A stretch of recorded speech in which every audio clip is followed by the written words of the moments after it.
Assalamualaikum warahmatullahi wabarakatuh. Kami dari kelompok 3 yang beranggotakan Putri Mei Wulandari, Alis Solihah, Lilis Rahmawati, Rahma Putri N, dan Erdina Akca Mulya. Di sini kami akan membahas mengenai teori psikososial Erik Erikson.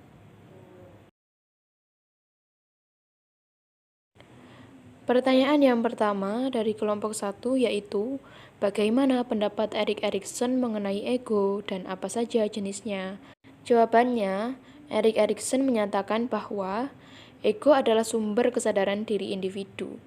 Ego mengembangkan perasaan yang berkelanjutan dari dalam individu antara masa lalu dengan masa yang akan datang selama proses penyesuaian diri dengan realita. Erikson memperkenalkan 3 aspek ego yang saling berhubungan.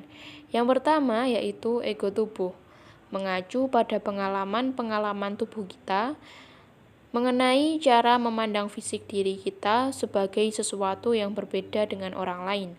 Yang kedua yaitu ego ideal, mewakili gambaran yang kita miliki terhadap diri sendiri dibandingkan dengan apa yang akan dicapai oleh diri ideal.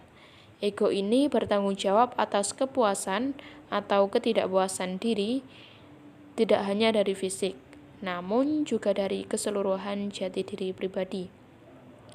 Yang ketiga yaitu ego identitas, adalah gambaran yang kita miliki terhadap diri kita sendiri dalam ragam peran sosial yang akan kita mainkan.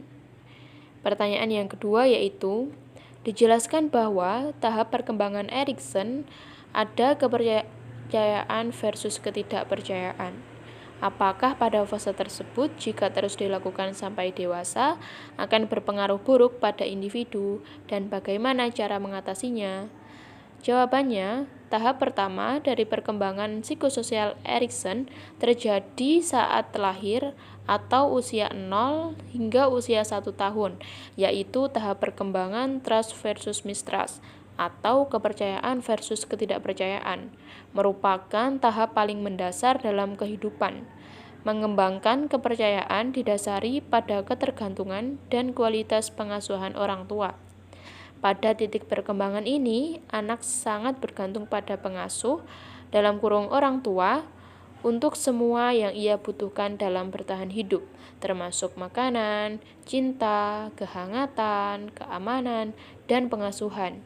Jika pengasuh gagal memberikan perawatan dan cinta yang memadai, anak akan merasa bahwa ia tidak dapat mempercayai atau bergantung pada pengasuhnya selama hidup.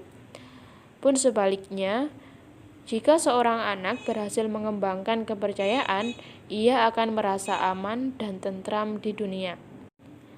Selama tahap pertama, perkembangan psikososial, anak-anak mengembangkan rasa percaya ketika pengasuh memberikan keandalan, perawatan, dan kasih sayang. Kurangnya ini akan menyebabkan ketidakpercayaan. Namun, memang tidak ada anak yang mengembangkan rasa percaya 100% atau keraguan 100%. Erikson percaya bahwa perkembangan yang sukses adalah tentang mencapai keseimbangan antara dua sisi yang berlawanan.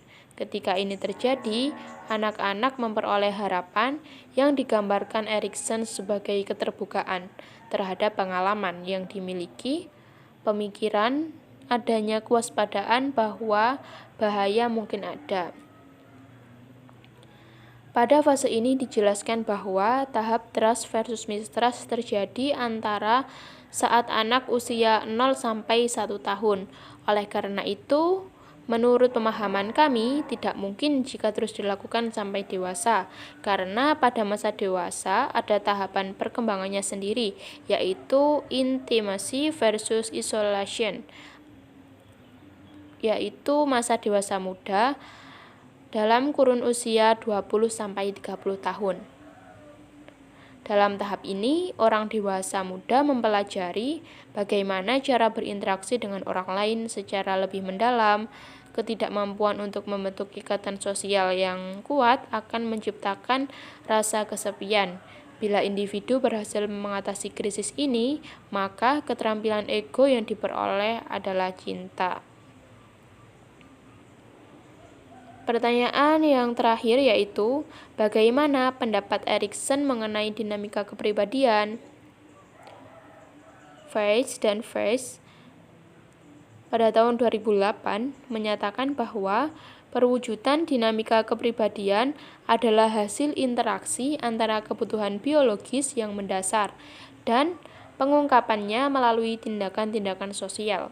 Hal ini berarti bahwa perkembangan kehidupan individu dari bayi hingga dewasa umumnya dipengaruhi oleh hasil interaksi sosial dengan individu lainnya, sehingga membuat individu menjadi matang baik secara fisik maupun secara psikologis.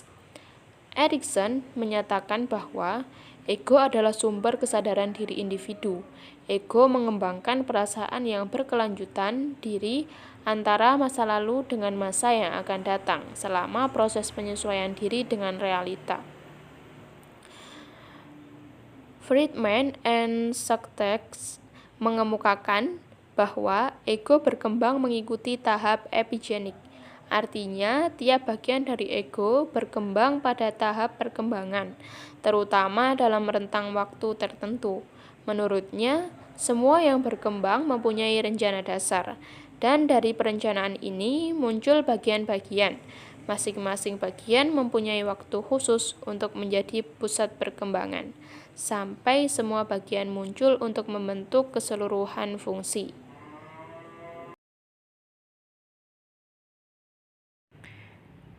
Baik, saya Lilis Ramawati akan menjawab pertanyaan dari kelompok 2. Jadi yang pertama, bagaimana pandangan Erikson mengenai perkembangan kepribadian dan sosial, di mana teori Erikson membahas mengenai perkembangan manusia yang dikenal dengan teori perkembangan psikososial, di mana salah satu elemen terpenting dari teori kepribadian ini yaitu merupakan tingkatan psikososial yang merupakan perkembangan persamaan ego, di mana persamaan ego adalah perasaan sadar yang kita kembangkan melalui interaksi sosial, dan perkembangan ego selalu berubah berdasarkan pengalaman dan informasi baru yang kita dapatkan dalam interaksi dengan orang lain. Di mana Erikson juga percaya bahwa kemampuan memotivasi dan perbuatan dapat membantu perkembangan menjadi lebih positif lagi. Dan inilah alasan mengapa teori Erikson disebut dengan teori perkembangan psikososial. Dan menurut Erikson, perkembangan psikologis dihasilkan dari interaksi antara proses-proses mutuarasional atau kebutuhan biologis dengan ketentuan masyarakat dan kekuatan-kekuatan sosial yang dihadapi dalam kehidupan sehari-hari. Selanjutnya, yang kedua yaitu dari 8 tahapan perkembangan Erikson, menurut Anda, apakah yang paling mempengaruhi perkembangan kepribadian seseorang? Nah, menurut kami dalam tahapan perkembangan dalam teori ini, semua teori atau tahapan itu saling berkaitan dan sangat penting terhadap perkembangan kepribadian. Karena teori ini merupakan teori yang sangat representatif dikarenakan memiliki kaitan dan hubungan dengan ego yang merupakan salah satu aspek yang mendekati kepribadian manusia. Yang kedua yaitu teori ini menekankan pada pentingnya perubahan yang terjadi pada setiap tahapan perkembangan dalam lingkaran kehidupan, di mana hal ini menggambarkan secara eksplisit mengenai usaha dalam menggabungkan pengertian klinik dengan sosial dan latar belakang yang dapat memberikan kekuatan atau kemajuan dalam perkembangan kepribadian di dalam sebuah lingkungan. Nah, di mana yang telah saya jelaskan tadi bahwasannya dari 8 tahap perkembangan itu semuanya sangat penting dan saling berkaitan seperti itu. Baik, selanjutnya yaitu pertanyaan yang ketiga. Menurut pandangan Erikson, ada 3 jenis ego yang disebutkan oleh Erikson. Apakah ketiganya dapat berjalan secara stabil? Jika dapat, bagaimana cara menstabilkan ego tersebut? Nah, di mana hal ini telah dijelaskan menurut Erikson bahwasannya ego adalah sumber dari kesadaran diri individu, di mana ego mengembangkan perasaan yang berkelanjutan di antara masa lalu dan masa yang akan datang selama proses penyesuaian diri dengan realita. Di mana Erikson memperkenalkan 3 aspek ego yang saling berhubungan, yaitu yang pertama ego tubuh yang mengacu pada pengalaman-pengalaman dengan tubuh kita. Yang kedua yaitu ego ideal yang mewakili gambaran yang kita miliki terhadap diri kita sendiri dibandingkan dengan apa yang dicapai dengan diri ideal. Yang ketiga yaitu ego identitas, di mana gambaran yang kita miliki terhadap diri kita sendiri dalam ragam peran sosial yang kita mainkan. Di mana dalam hal ini bagaimana cara untuk menstabilkannya, dari yang telah saya jelaskan tadi itu adalah apa itu ego-ego yang saling berkaitan, 3 aspek ego yang saling berkaitan. Untuk menstabilkannya yaitu kita harus juga mengetahui bahwasanya ego tubuh, ego ideal, dan identitas itu seperti apa, sehingga kita tahu apa yang akan kita lakukan untuk menstabilkan ego-ego tersebut. Jawaban dari kelompok 4. Yang pertama, apakah ego menurut Erikson dapat dikatakan dalam keadaan sadar atau tidak sadar? Erikson menyatakan bahwa ego adalah sumber kesadaran diri individu. Ego mengembangkan perasaan yang berkelanjutan diri antara masa lalu dengan masa yang akan datang selama proses penyesuaian diri dengan realita. Nomor 2, apa inti kekuatan konsep psikososial dalam teori kepribadian Erikson? Erikson menyatakan bahwa ego adalah sumber kesadaran diri individu. Ego mengembangkan perasaan yang berkelanjutan diri antara masa lalu dengan masa yang akan datang selama proses penyesuaian diri dengan realita. Erikson percaya bahwa kepribadian berkembang dalam beberapa tingkatan. Salah satu elemen penting dari teori tingkatan psikososial Erikson adalah perkembangan perasaan ego, persamaan sadar yang kita kembangkan melalui interaksi sosial. Yang nomor 3, bagaimana Erikson membagi tahap-tahap berdasarkan kualitas dasar ego? Jelaskan. Perkembangan berlangsung melalui 8 tahap menurut Erikson. Tahap yang berurutan itu tidak ditetapkan menurut suatu jadwal kronologis yang ketat. Erikson berpendapat bahwa setiap anak memiliki jadwal waktunya sendiri. Erikson membagi tahap-tahap itu berdasarkan kualitas dasar ego masing-masing tahap, yaitu yang pertama, kepercayaan dasar versus kecurigaan dasar. Yang kedua, otonomi versus perasaan malu dan keraguan-raguan. Yang ketiga, inisiatif versus kesalahan. Yang keempat, kerajinan versus inferioritas. Yang kelima, identitas versus kekacauan identitas. Yang keenam, keintiman versus isolasi.